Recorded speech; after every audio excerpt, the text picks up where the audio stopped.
నువ్వే మాకు దిక్కు అనుకున్నాం శివయ్య. నువ్వున్న చోటే మాకు ఇలా అవమానం జరుగుతుంటే ఏం చేస్తున్నావు తండ్రి నువ్వు?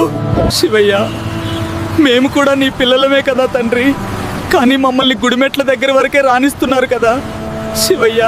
నువ్వు నా దగ్గరికి రావటం కాదు భక్త, నేనే నీ దగ్గరికి వస్తున్నాను. ఇంత మనస్ఫూర్తిగా తలిస్తే రాకుండా ఉంటానా? భాయ్, అన్నం తిని 5 రోజులు అవుతుంది భాయ్. కొంచెం సాయం చేయి భాయ్, ప్లీజ్. భాయ్, డబ్బులేమీ వద్దు, కొంచెం అన్నం పెట్టిస్తావా? చాలా ఆకలిగా ఉంది. అయ్యో పెద్దాయనా, ఇక్కడక్కడ షాపులేమీ లేవు కదా, ఒక్క నిమిషం నేను ఆ గుడిలోకి వెళ్ళి ప్రసాదం తెస్తాను, ఉండు.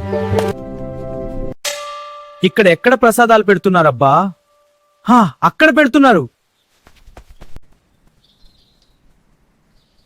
మీరు మా హిందూ దేవుళ్ళ ప్రసాదాలు తింటారా?